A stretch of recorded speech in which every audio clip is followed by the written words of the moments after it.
Hello and welcome back to the Wholehearted Living podcast. I'm Debs Thorpe and I'm so glad you're here. This is episode 8 of series 2, and today we're diving into something that can be a challenging practice for the people pleasers, caregivers, and anyone who's ever felt guilty for saying no. Aligned boundaries. Protecting your energy without guilt.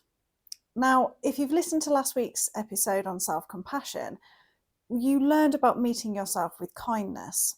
And boundaries are compassion in action. Because here's the truth, you cannot show up fully for what matters if you're constantly depleting yourself for what doesn't. Boundaries aren't walls. They're not about shutting people out or being selfish. They're about clarity. Clarity about what's okay and what's not. Clarity about what you have capacity for and what you don't. Clarity about what honours your wholeness and what depletes it. And yet for so many of us, setting boundaries feels impossible. We say yes when we mean no. We tolerate behaviour that hurts us. We overextend ourselves to avoid disappointing others. We give and give and give until there's nothing left. And then we wonder why we're exhausted, resentful and disconnected from ourselves. Boundaries aren't selfish, they're essential.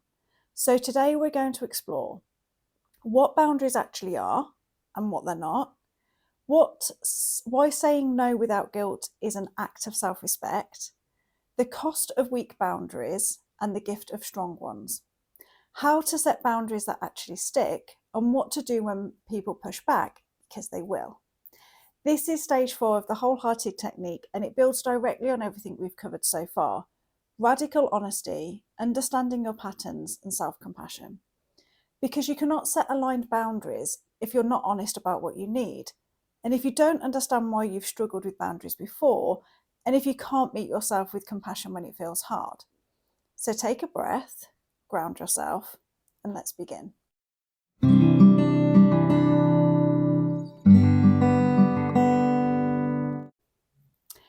So let's start with the basics. What is a boundary? A boundary is simply a limit. It's a line that says, this is okay, this is not okay.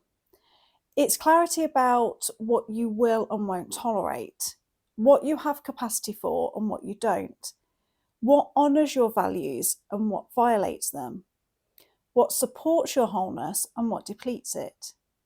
That's it. That's a boundary. But here's where it gets complicated.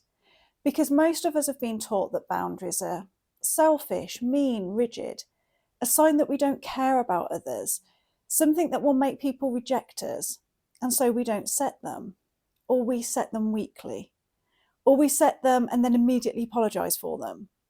But here's the truth. Boundaries are not walls, they're bridges. Walls keep everyone out. They say, I don't trust anyone, I'm shutting down, no one gets close. Boundaries, on the other hand, create safety. They say, this is how you can be close to me. This is how we can have a healthy relationship. This is what I need to show up fully. Boundaries don't push people away. They create the conditions for real connection. So let me give you an example. A wall says, I'm never talking to you again, I'm done. A boundary says, I can't have this conversation when you're yelling at me. I need you to speak to me respectfully, or I'll need to step away until we can both be calm. Do you see the difference? The wall shuts down connection entirely. The boundary creates conditions for healthy connection. A wall says, I don't need anyone, I'll do everything myself. A boundary says, I need support and I'm going to ask for it, but I'm also going to be clear about what kind of support I need. A wall says, I'm fine, everything's fine, while you're secretly drowning inside. A boundary says, I'm not okay right now and I need some space to take care of myself. Boundaries are honest, they're clear, they're kind to you and to others. Because when you have clear boundaries, people know where they stand with you. They know what's okay and what's not. They don't have to guess. They don't have to walk on eggshells. Boundaries create safety for everyone. So if boundaries are so important, why do so many of us struggle with them? Here's what I've learned after 20 years of working with people. You struggle with boundaries because you learned that your needs didn't matter. Maybe you grew up in a family where your needs were dismissed or minimized. Love was conditional on you being easy or good. You were punished for saying no. You had to take care of others' emotions. Your boundaries were violated and no one protected you. And so you learned, if I have needs, I'm a burden. If I say no, I'll be rejected. If I set boundaries, I'll be alone. That's not the truth, but it became your truth. And now, as an adult, you carry that wiring. You say yes when you mean no. You tolerate what you shouldn't. You prioritize everyone else's needs over your own, not because you're weak, not because you don't know better, but because somewhere deep inside you still believe that your needs don't matter as much as everyone else's. And that belief, that's what we're here to change. Let's talk about what happens when you don't have boundaries, or when you have weak boundaries that you don't enforce. Because there's a cost, a real tangible cost. 1, resentment. This is the big one. When you say yes but mean no, when you give more than you have, when you tolerate behaviour that hurts you, resentment builds. You start to resent the people you're giving to. You start to resent yourself for not speaking up. You start to feel bitter, angry, and trapped. And here's the thing. Resentment is a sign of a boundary violation. If you're feeling resentful, it's because you've crossed your own boundary. You've said yes when you should have said no. You've tolerated what you shouldn't have. Resentment is your body's way of saying, this isn't okay. You need to protect yourself. 2, exhaustion and burnout. When you don't have boundaries, you give and give and give until there's nothing left. You're constantly overextending, you're constantly depleting yourself, you're running on empty, and eventually you'll crash, burnout, breakdown. Your body forces you to stop because you wouldn't choose to stop on your own. Boundaries are not optional, they're how you sustain yourself. 3, loss of self. When you don't have boundaries, you'll lose yourself. You become so focused on what everyone else needs, what everyone else wants, and what everyone else expects, that you forget who you are. You forget what you want, what you need, what matters to you. You become a reflection of everyone else's desires, and the real you, the true you, gets buried. Boundaries are how you stay connected to yourself. 4, unhealthy relationships. Here's a hard truth. Weak boundaries attract people who will take advantage of them. Not always intentionally. Sometimes people just take what you offer. And if you keep offering more than you have, they'll keep taking.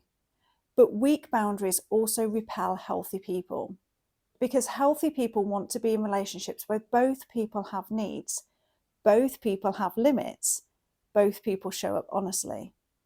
Strong boundaries create conditions for healthy relationships. 5, teaching others how to treat you. Here's something I say to my clients all the time. You teach people how to treat you by what you tolerate. If you tolerate being spoken to disrespectfully, you're teaching people that's acceptable. If you tolerate being taken for granted, you're teaching people that your time and energy don't matter. If you tolerate being the one who always gives while others take, you're teaching people that's the dynamic you're willing to accept. Your boundaries, or lack of them, are instructions for how people can treat you. And if you don't like how people are treating you, look at your boundaries. So now let's talk about what happens when you do have strong aligned boundaries. Because boundaries aren't just about what you're saying no to, they're about what you're saying yes to. 1, energy and capacity. When you have boundaries, you have energy. You're not constantly depleting yourself. You're not overextending. You're not giving from an empty cup. You have capacity for your work, for your relationships, for your creativity, for your joy. Boundaries protect your energy so you can show up fully for what matters. 2, clarity and peace. When you have boundaries, you have clarity. You know what's okay and what's not. You know what you're available for and what you're not. You don't have to agonize over every decision, and that clarity creates peace. You're not constantly second guessing yourself. You're not constantly feeling guilty. You're not constantly wondering if you should have said yes. Boundaries create inner peace. 3, authentic relationships. When you have boundaries, your relationships become more authentic because you're showing up honestly. You're not pretending to be okay when you're not. You're not saying yes when you mean no. You're not performing or people pleasing. You're just real. And the people who can handle that, those are your people. The people who can't, they were never meant to be in your inner circle anyway. Boundaries help you to find your people. 4, self-respect. When you have boundaries, you respect yourself. You're saying my needs matter, my time matters, my energy matters, I matter. And that self-respect, it changes everything. Because when you respect yourself, you stop tolerating what you shouldn't. You stop shrinking to make others comfortable. You stop abandoning yourself to keep the peace. Boundaries are an act of self-respect. 5, wholeness.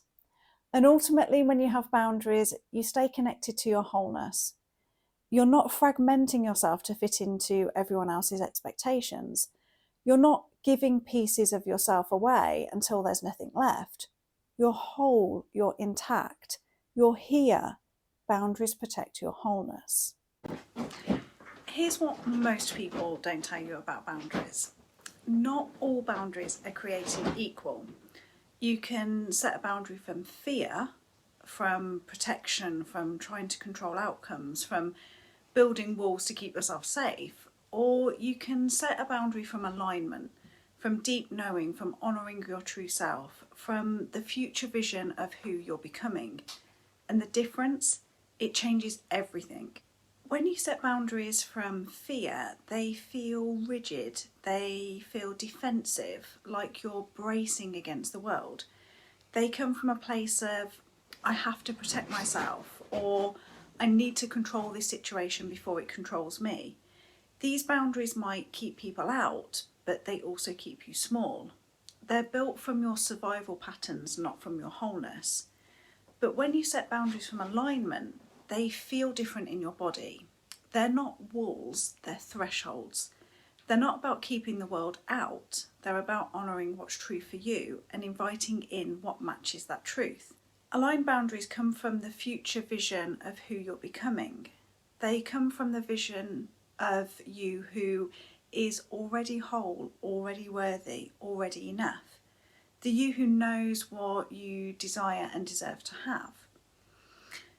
Here's what I want you to understand. The future version of you, the one that is living in alignment, in wholeness, in joy, that version of you already has these boundaries in place. She doesn't overextend herself to prove her worth. She doesn't say yes when her body is screaming no. She doesn't dim her light to make others comfortable. She doesn't abandon herself to keep the peace. Not because she's selfish or cold, but because she knows. She knows her worth isn't up for negotiation. She knows her energy is sacred. She knows that saying no to what's aligned creates space for what is. When you set aligned boundaries, you're not creating something new, you're remembering. You're stepping into the truth of who you already are beneath the survival patterns. So, how do you know if a boundary is aligned? Ask yourself, is this boundary coming from fear or from love? Fear-based might say, I have to protect myself from being hurt again. Aligned might say, I honour myself enough to only engage in relationships that feel safe and nourishing.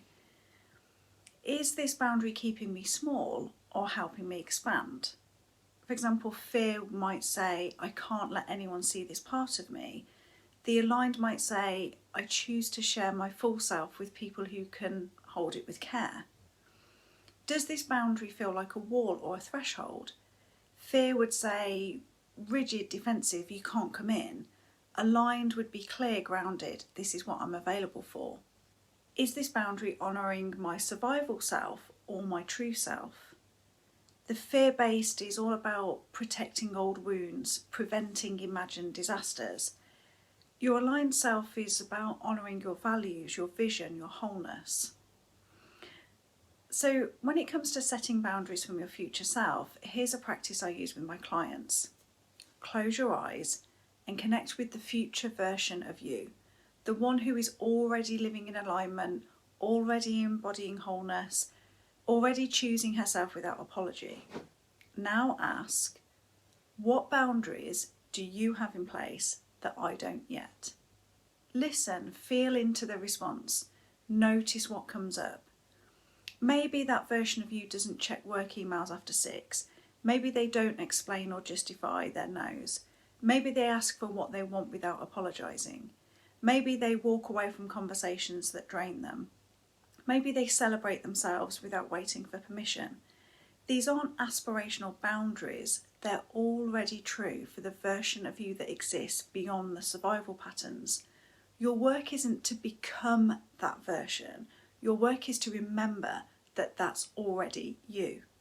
And then start setting boundaries from that place, from alignment, from the truth of who you are and who you're becoming. Not from fear of what might happen if you don't, but from love for what becomes possible when you do. So how do you actually set boundaries? Especially if you've never done it before or if you've tried and failed. So here's a step-by-step process. Step 1, get radically honest about what you need.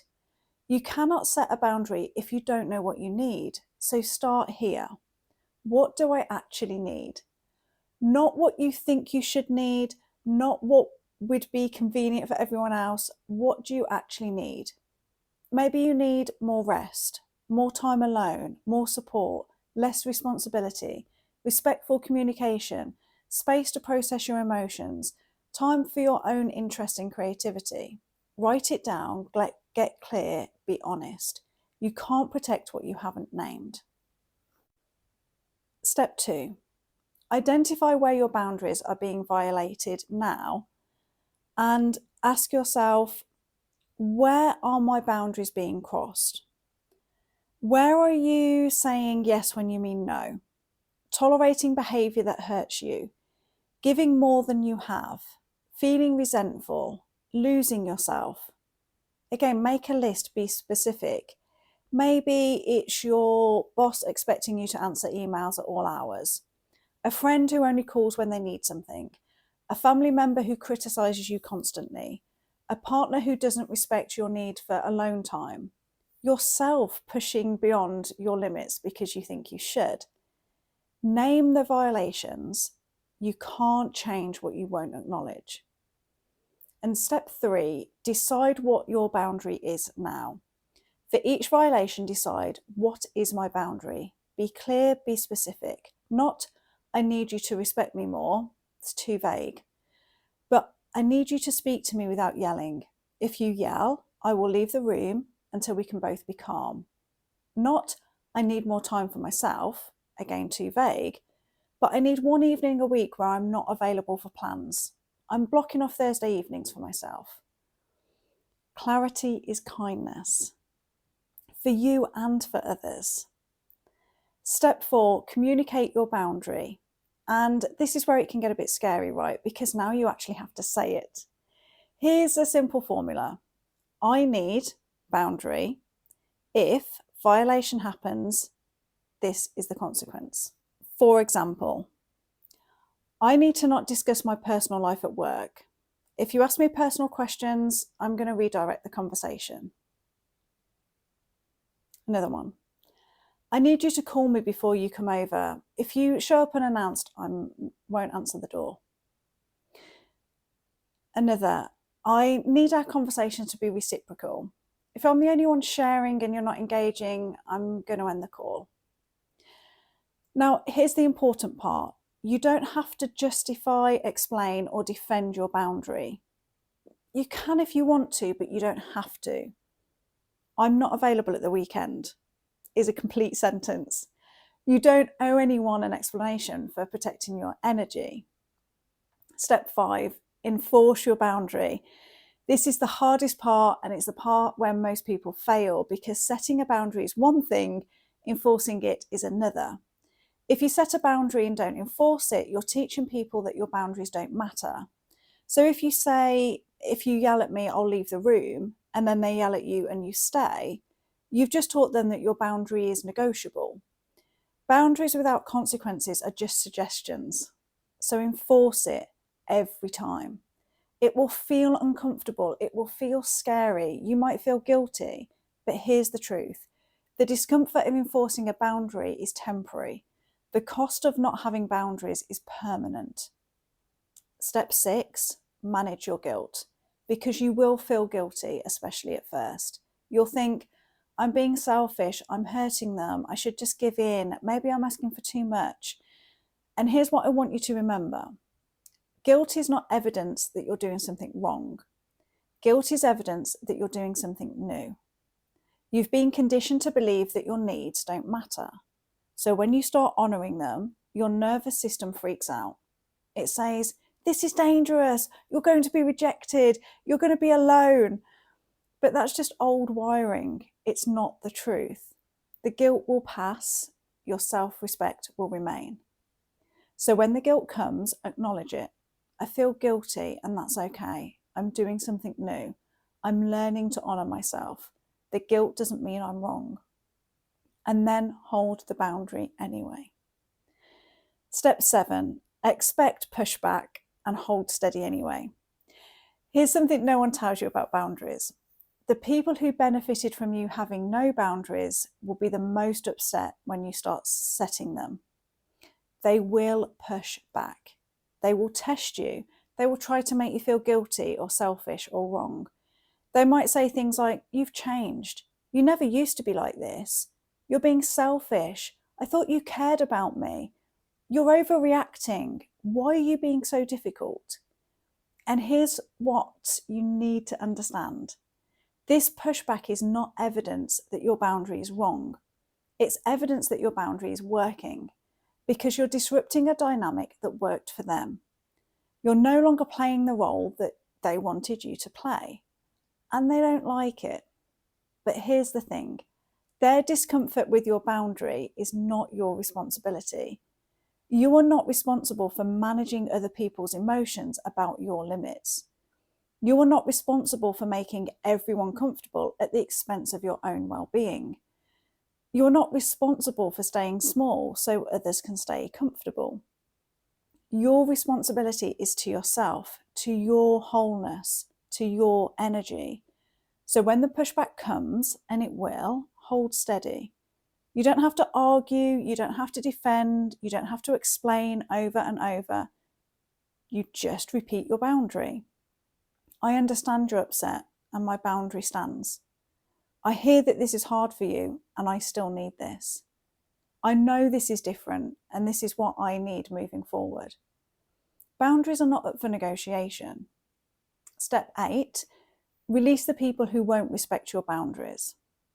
And here's the hardest truth of all.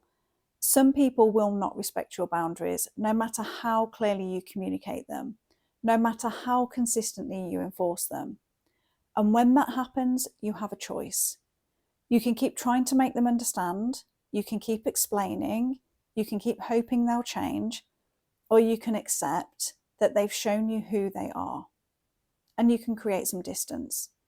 This doesn't mean you have to cut everyone out of your life, but it does mean that you get to decide how much access they have to you, how much energy you give them, and how much of yourself you share with them. Not everyone gets to be in your inner circle, and that's okay. Some people are meant to be in your life at a distance. Some people are meant to be in your life for a season, not forever. And some people are meant to exit your life entirely. Releasing people who won't respect your boundaries is not mean, it's self-preservation. Because you cannot stay whole while allowing people to violate you. You cannot protect your energy while giving it to people who drain you. You cannot live wholeheartedly while tolerating people who disrespect your limits.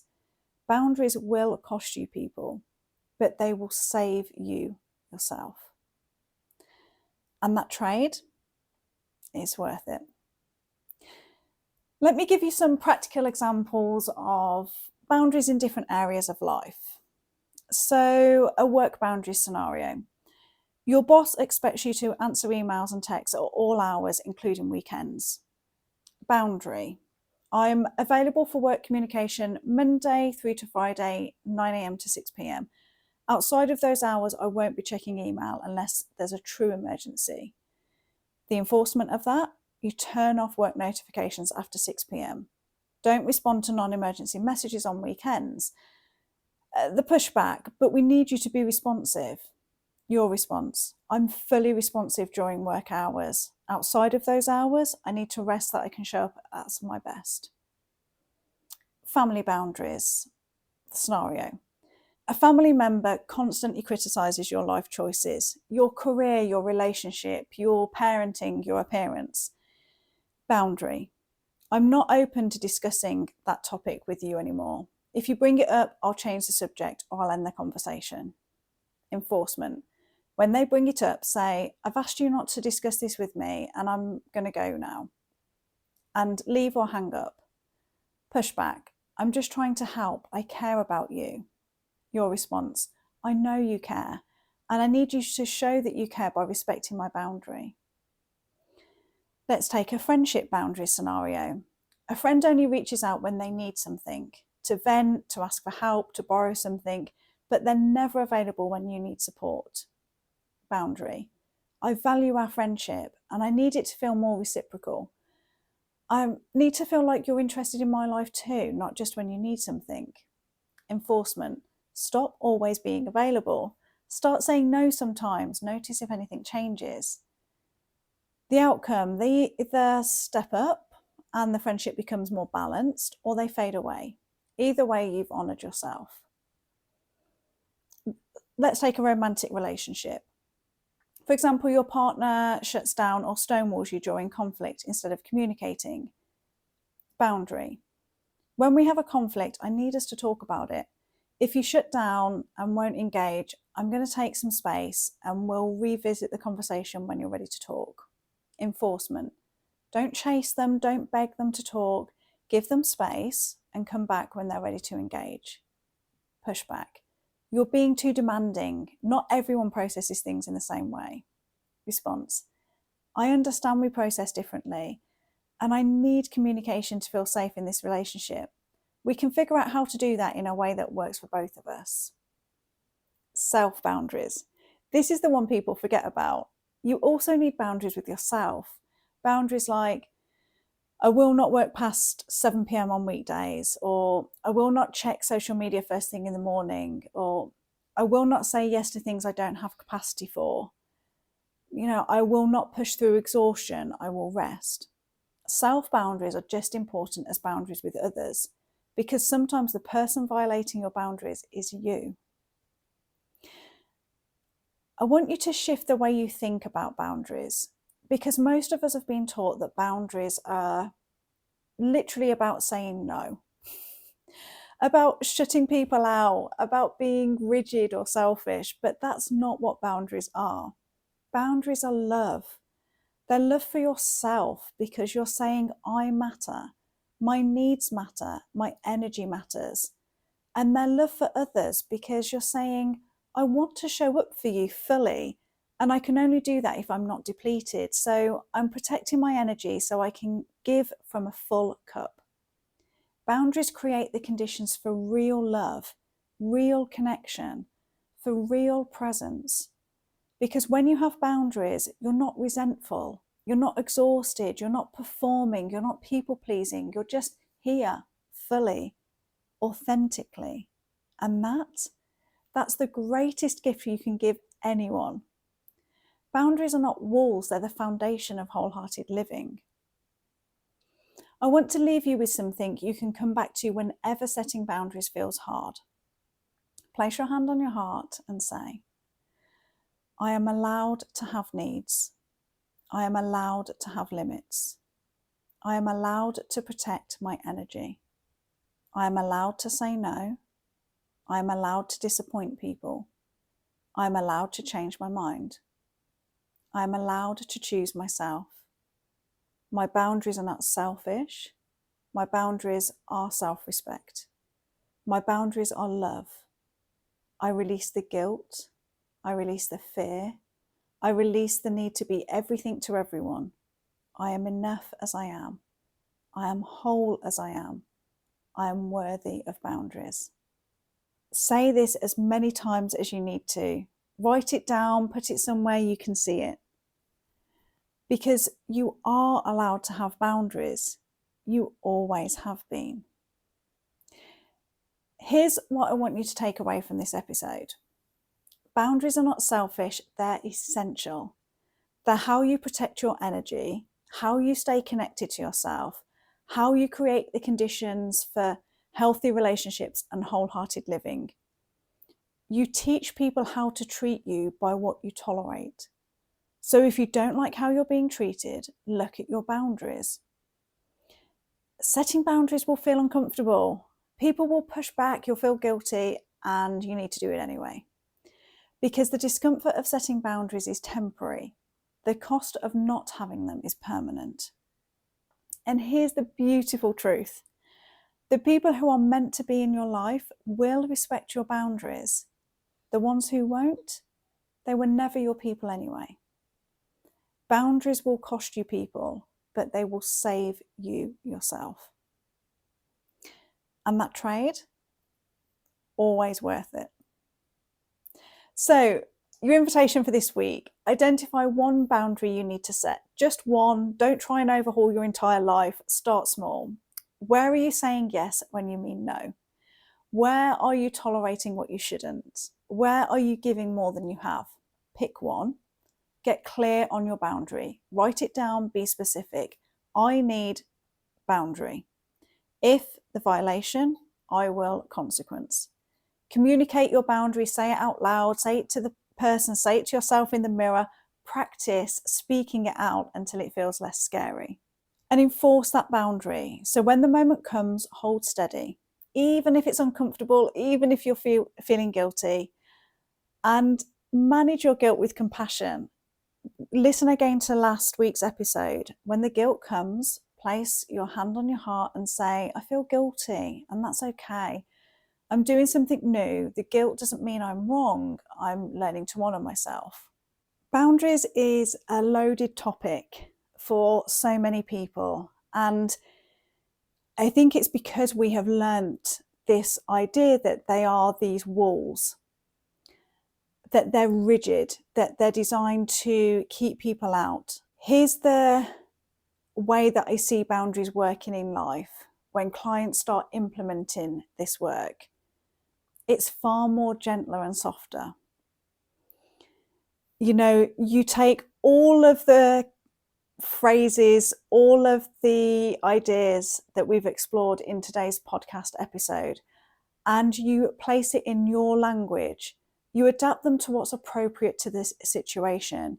If it's someone who is really close to you and you genuinely love them, you're going to put that boundary in a different way to potentially a work colleague or someone that you don't know. What I really want you to take from this episode is that this is the foundation. This is how we implement and work with boundaries. You now get to embody this concept and allow it to filter through your uniqueness. Okay. It's really important that it's not just about taking someone else's words or someone else's ideas. This is about you looking at where your own boundary violations are happening now.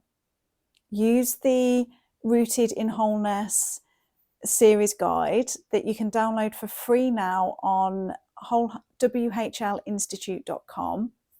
Just go straight to the website. You'll see exactly where you can download the guide that accompanies this whole series. There's a whole page dedicated to this podcast episode. And that's really going to guide you through you being able to answer the questions for yourself and then be able to put the words into your own voice. Okay.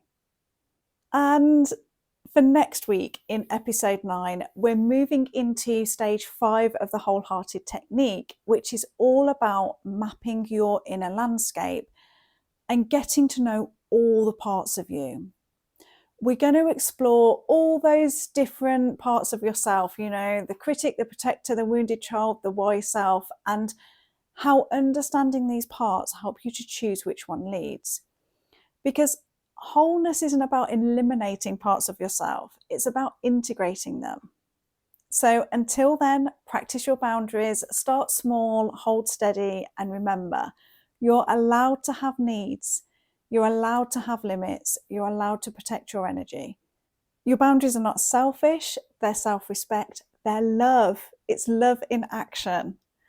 Okay, as always, thank you so much for being here. Thank you for choosing yourself. Please do let me know in the comments what has landed for you in today's episode. Please make sure you go and download the Rooted in Wholeness guide, which is there to support you through this journey of wholeheartedness through this series. And please do subscribe, share. I would love for you to share the podcast with anyone that you think would really resonate with this work right now. And I look forward to seeing you next week.